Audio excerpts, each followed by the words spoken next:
And good morning. This is Kurt Berglund with a Wednesday edition, and an unprecedented one at that, of Kurt Berglund's Demos, Unboxing, and what Kurt learned this week for you. Today's installment is the brand new APBA 2020 season baseball set preview. What I'm going to do is to go through some of the stars that are included in the set. I have a few observations to make just in my initial look at the set, and I'm going to show you some cards.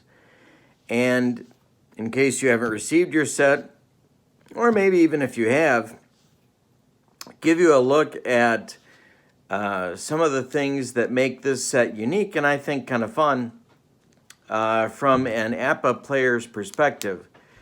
I guess I have 4 things to say, 5 fingers for 4 things about the set. The first one, and I have not run analytics on the set, I haven't done any computations, but just in my very first look at the set, there seems to be a different distribution of pitching. So in other words, because of the shortened season, we have spiked pitcher performances on both ends of the spectrum. The very good, I'm looking at A and B and A and C pitching ratings, which seem to be relative to the number of pitchers in the set, and certainly relative to the number of pitchers in previous, or the rating of those pitchers in previous seasons. There seem to be more of them.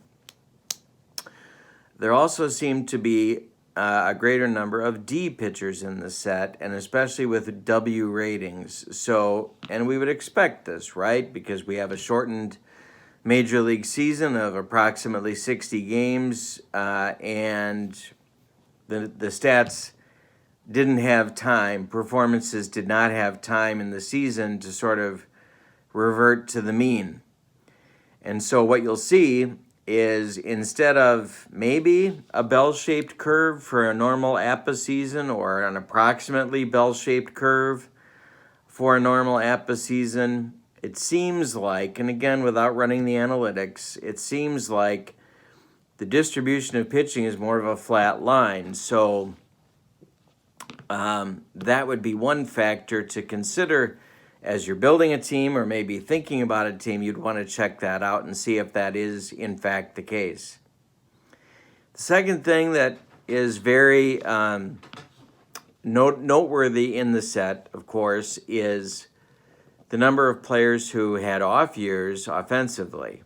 And of course, again, we have a number of factors contributing to that, COVID being one, the shorter season being another, and all of the factors psychologically that go into a player's performance being sort of compressed into a approximately 2-month period of time, and the pressures of that being reflected in their play. So we have some sort of lesser cards that you would see for some incredibly talented offensive players, Christian Yelich being one, Chris Bryant being another, but there's lots of them who had off seasons. But that's offset, of course, by the number of pitchers who are lower on the spectrum in terms of ratings.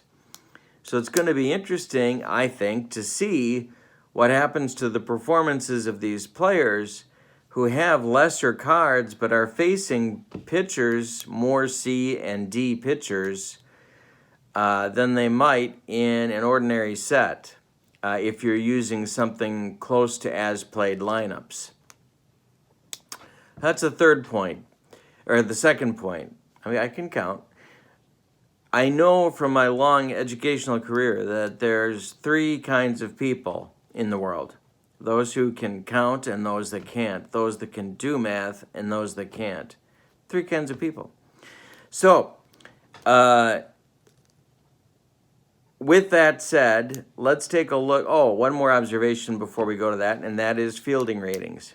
It looks to me, again, without running the analytics, it looks to me like in general, the fielding ratings are a little lower than usual. Not dramatically, but it looks like they are lower. And if we ran some team ratings, some team averages, we might find that it's the case that along with the pitchers being spread out on the rating spectrum and some wonderful hitters, of course, having lesser cards, we also see some defensive ratings that are a little bit lower than I would expect, and that might be the case for teams as well.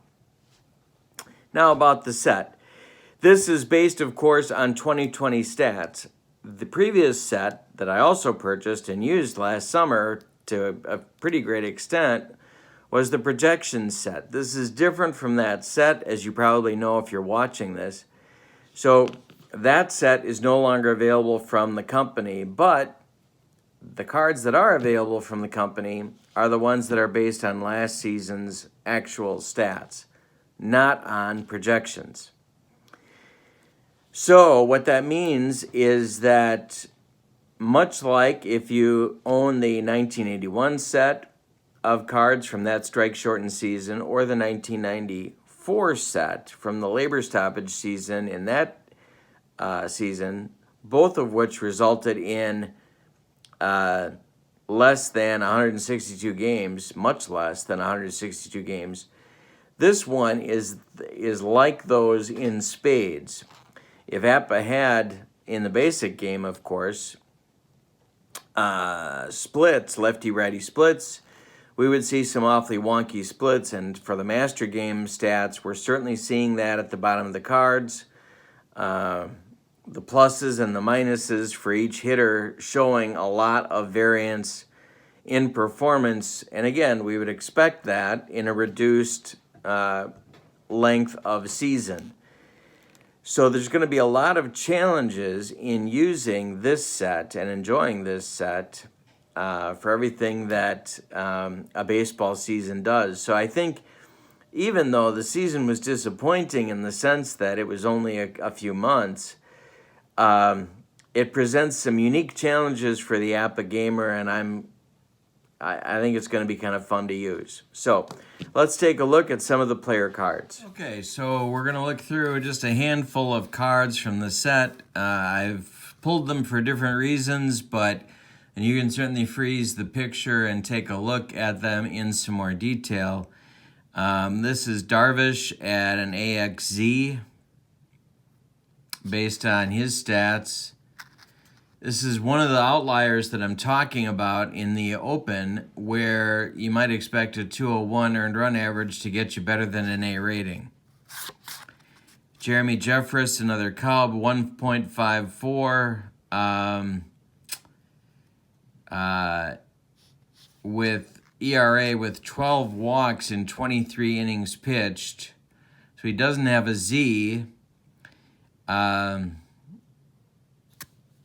He doesn't have a W either. Charlie Blackman, another sort of Charlie Blackman year lately. I'm pointing this out. Some of the defensive ratings I talked about being low, this one might be a little bit high. I don't know that Charlie Blackman's really a 3 defender anymore. Not sure that he ever was. Here's Jacob Degram, 238 earned run average. 12 starts, 104 strikeouts, and 18 walks. Gets him an X, Y, and Z modifier. Adam Wainwright, an ERA of 3.15 with a B, and a Z modifier for 15 walks in 66 innings. Colton Wong. Here's a slugging percentage card that I picked because I wanted to show you what this looked like. Adam Dickerson for the Giants slugged .576, and you can see what his card looks like as well as his on-base percentage. Pretty big season.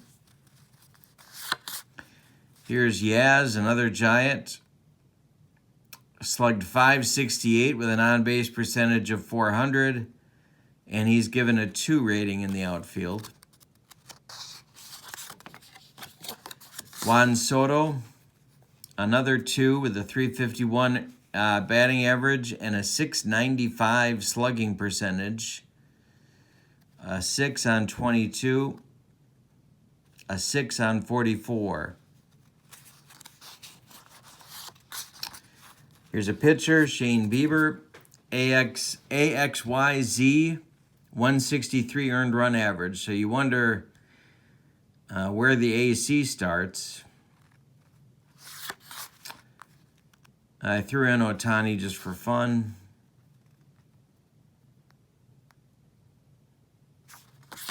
Mike Trout, another guy whose defensive numbers we have to watch. Maybe a borderline 3, maybe not a borderline 3 at all. Maybe a little inflated there.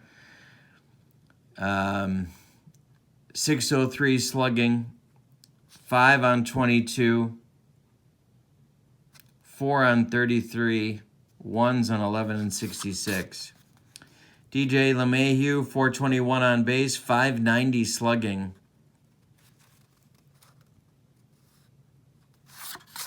Kyle Lewis, one of my new favorite players. 262 average, 437 slugging, 364 on base, and a 3.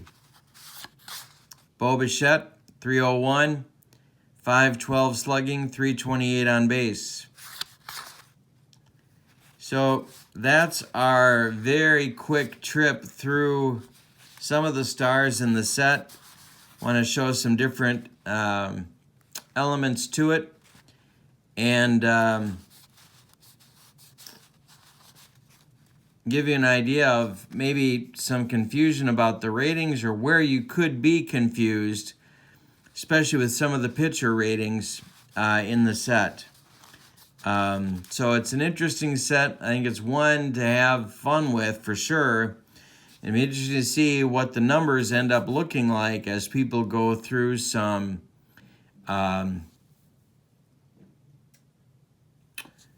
mini seasons or some tournaments with these teams. If you have particular teams you'd like me to go through and preview in an upcoming unboxing of the 2020 set, please put them in the comments below. I've skipped a lot of players. We haven't looked at the White Sox. We haven't looked at the Dodgers. We haven't looked at, I don't think there's any Braves in here. I just very quickly went through and found some players. But if you want me to look at some teams, give me a list, and we'll take a look at those, and I'll give you my thoughts about what they look like. In the meantime, subscribe for more of my demos, unboxing, and book reviews and gameplay to keep you up to date on my channel. And I hope you have a good day. My name's Kurt Berglund. So long, everybody.